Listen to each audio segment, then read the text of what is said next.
Dialogando con el padre Raúl Sánchez. Bien, ¿qué sería la iglesia sin apologética?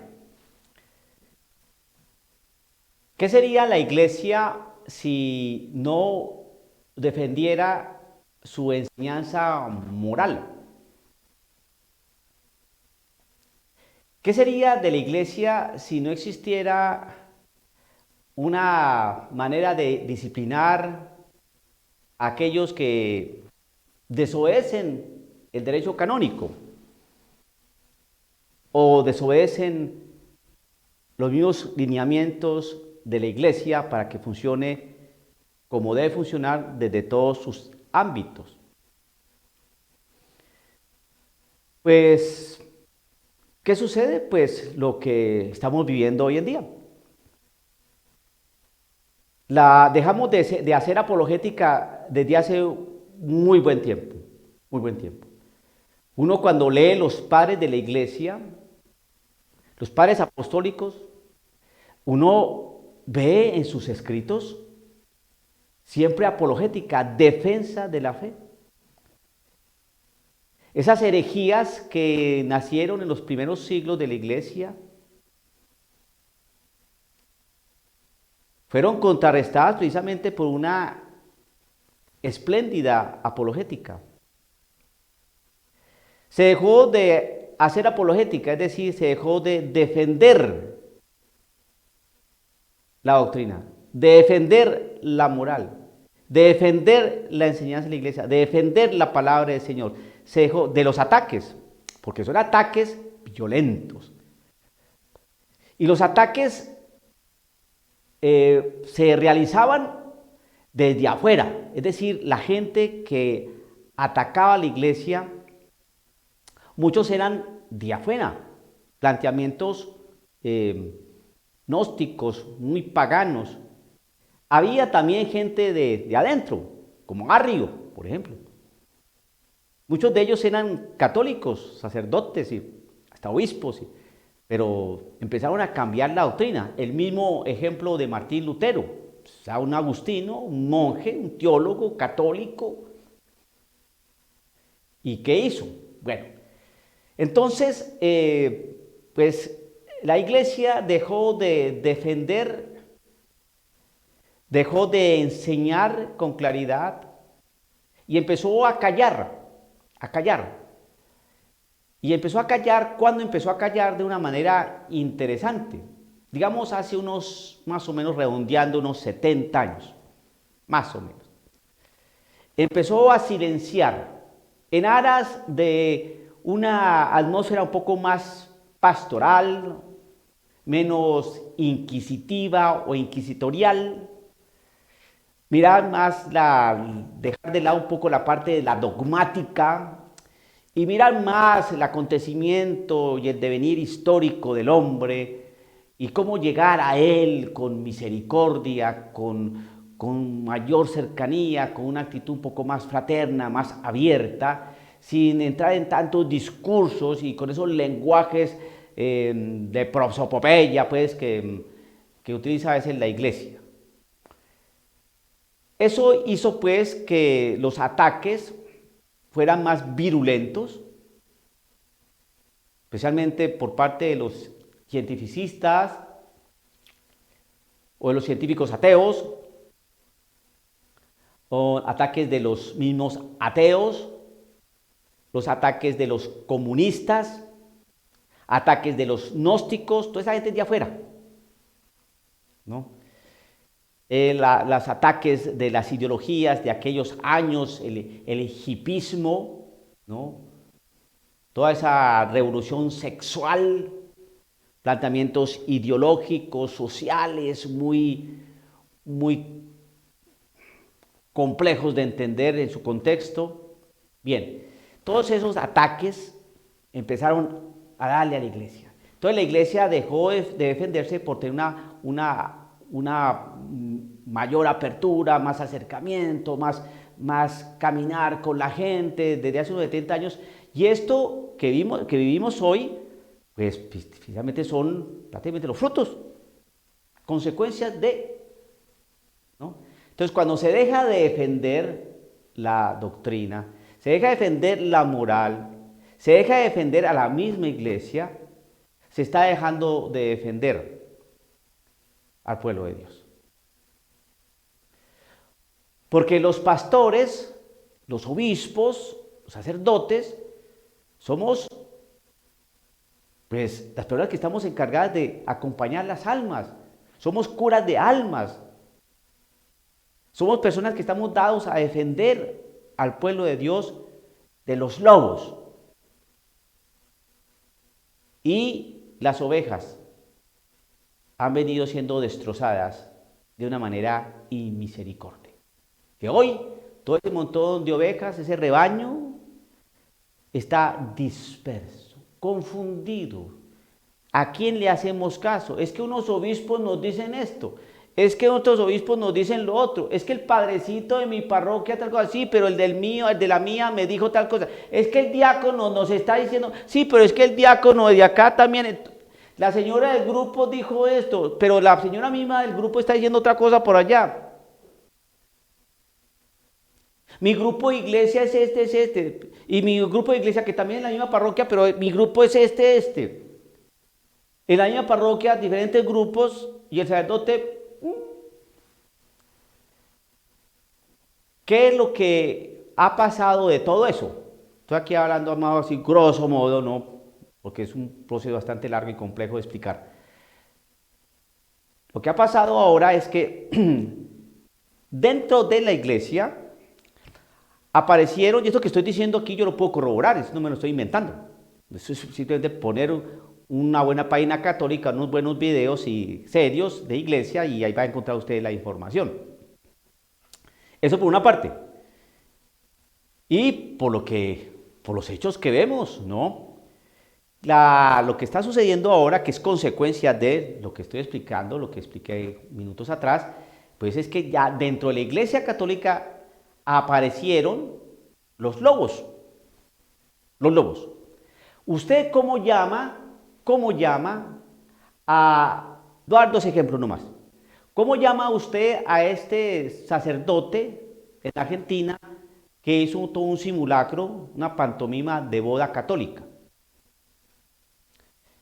Violentando el derecho canónico, violentando el catecismo de la Iglesia Católica, violentando la sensibilidad de los fieles que pronto estaban viendo esa pantomima de matrimonio con ojos un poco asombrados y tristes.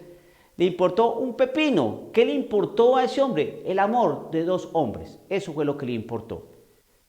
La reacción de su comunidad religiosa o del obispo del lugar, cállese, no diga nada, movamos al padrecito de que siga contaminando. Por otro lado, por lo menos aquí silenciamos la cosa por un tiempo, mientras vuelve a armar polvareda en otro lado, como hicieron con los casos de la pedofilia y la homosexualidad.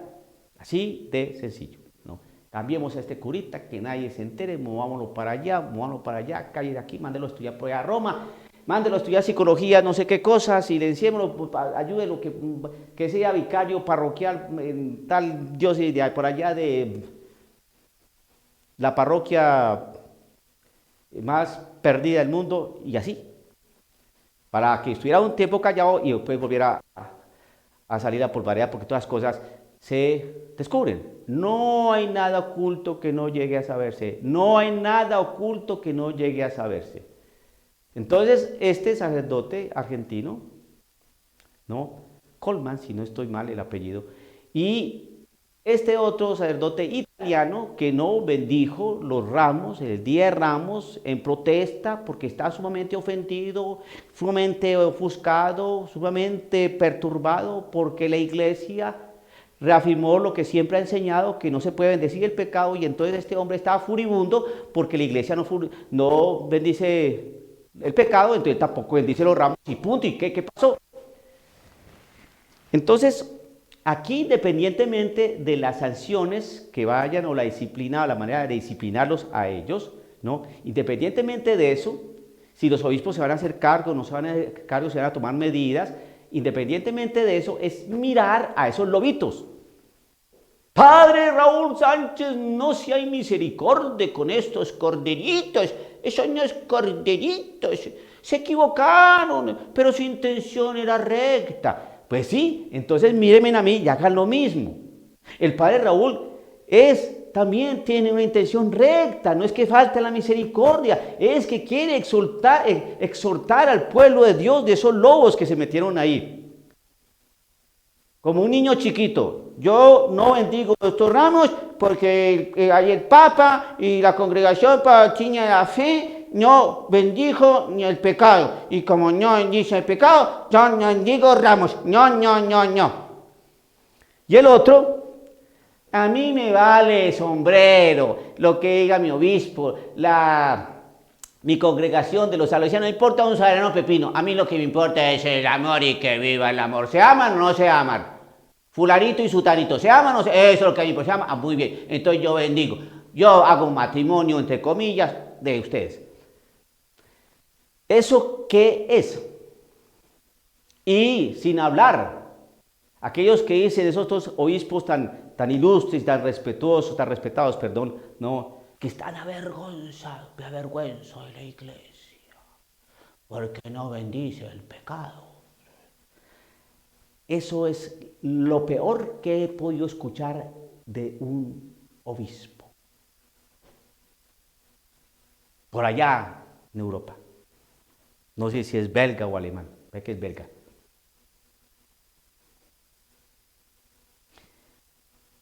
Tristísimo. Ese sacerdote jesuita por allá en México. ¿No? Tristísimo también porque no se bendice el pecado. Entonces usted está viendo el grado de contaminación que ha venido teniendo la iglesia por no hacer apologética. Nuestra realidad propia es la evangelización, por supuesto. Hay que evangelizar, hay que anunciar la nueva. Hay que adoctrinar al pueblo, no, con el querigma, el anuncio, la salvación. Claro que sí, eso es lo primero. Pero no se puede dejar de lado la apologética, porque si mientras usted anuncia el amor del Señor, que vino por los pecadores, que nos invita a la conversión, cambia tu vida, no vuelvas a pecar, y mientras tanto usted predica eso, y por allá por otro lado, otro está predicando otro evangelio. No, el evangelio que está predicando el Padre Raúl, ese no es evangelio, no, ese quedó allá, quién sabe en dónde. Ahora el evangelio es pastoral, la pastoral, el acompañamiento personal, el diálogo entre aquellos que están en esa situación, no para que cambien, no para que cambien, para que sigan ahí, porque ¿quién es uno para juzgar?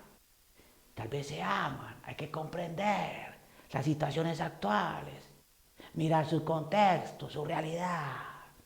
Sí, pero es que la iglesia nos enseña y Cristo nos enseñó que de un principio fue hombre y mujer. No, ahorita no pongamos con eso. La realidad pastoral, las cuestiones doctrinales dividen, hermanos, dividen. Las cosas doctrinales dividen. ¿Qué sabe usted de esa pareja, de esos dos hombres? Su amor puede ser puro, sano, hermoso. Es más, mucho mejor. Y entonces salen con esa basura. Yo he conocido parejas heterosexuales que viven como perros y gatos, en cambio estos dos. Así es el criterio de hoy, porque se dejó de hacer apologética. Primero nos dieron una garrotera a los protestantes a más no poder. Que tanto tan alta y tan grande la realidad de estos protestantes con el católico, que muchos católicos salieron de la iglesia y hacen parte ya de estos grupos cristianos no católicos. Se los comieron a cuento, les mostraron la Biblia recortada, no les hablaron sobre la historia de la iglesia, los envolvieron con textos bíblicos totalmente descontextualizados, con una Biblia mutilada y haciendo caso al pastor de turno. Simplemente alguien que tenga como 5 centímetros de frente se puede hacer esta pregunta. A ver, de todas esas iglesias protestantes que existen, ¿quién tiene la verdad? Porque el presbiteriano dicen una cosa, los calvinistas dicen otra cosa, los adventistas dicen otra cosa, los metodistas dicen otra cosa, los testigos de Jehová dicen otra cosa, los mormones, los rosacrucistas, los cuáqueros, etcétera, etcétera, todos dicen cosas distintas con la misma Biblia. Esto es una locura. Y la gente no repara en eso. ¿Cómo sabes tú, bautista, que tú tienes la razón? Porque la Biblia no miente. La Biblia, nosotros seguimos la palabra del Señor, hermano, aleluya. Pero hermanito, no hay que, el presbiteriano también dice lo mismo con la misma Biblia, Reina Valera, aquí en el contexto hispanoparlante. Es que ellos no saben interpretar. ¿Y cómo sabes tú eso? Porque nosotros sí cumplimos la Biblia. Y el presbiteriano dice la misma cosa. Eso es un círculo vicioso. Y no, hablar con un protestante eso se callan. No, nosotros somos hermanos, es la misma cosa. Sí, no fregues. A ver, diga a un pentecostal unicitario a ver si piensa igual que un bautista. No, y tienen la misma Biblia. Entonces, ¿por qué la interpretan distinto? Porque la Biblia no es columna y fundamento de la verdad, no, es la iglesia. Ese es el gran problema. Entonces la iglesia dejó de hacer apologética, defensa de la fe, defensa de los ataques. Tenemos que evangelizar, sí, pero también tenemos que hacer apologética. Y por no hacer apologética hoy, entonces el trabajo que tenemos que hacer obviamente de evangelización se descuidó. ¿Por qué, hermano? Porque nosotros, nuestra tarea es de evangelizar, pero tenemos que tener en cuenta una palabra del Señor. Mire que los mando, ¿a qué los mando? A evangelizar como ovejas en medio de lobos. Entonces para eso uno tiene que tener, como son los lobos, uno tiene que estar listo a defenderse porque nos van a desgarrar esos lobos desgraciados, nos van a, con sus dientes afilados y sus garras, nos van a destrozar porque somos ovejas. ¿No es que nosotros no atacamos? A nosotros nos atacan y nosotros tenemos que defender. Apologética. Nos ataca el ateo, nos ataca el comunista, nos ataca el racionalista, nos ataca el sincretista, nos ataca el secularista, nos ataca el relativista, nos ataca el protestante y todas las ramas que hay de protestantismo, y nos atacan los de adentro. ¿Cómo no hacer apologética? Pero ahora nos dicen que no peleemos. No, nosotros peleamos. Nosotros nos defendemos. Y ojo con lo siguiente. Cuando le hagan a usted esta pregunta, mijito, ¿quién es más bueno? ¿Un católico o un protestante? ¿Quién es más bueno? Usted a que le haga esa pregunta, conteste. No es quién es más bueno. ¿Quién tiene la verdad? Porque el católico puede ser un desgraciado y el protestante un ángel, o viceversa.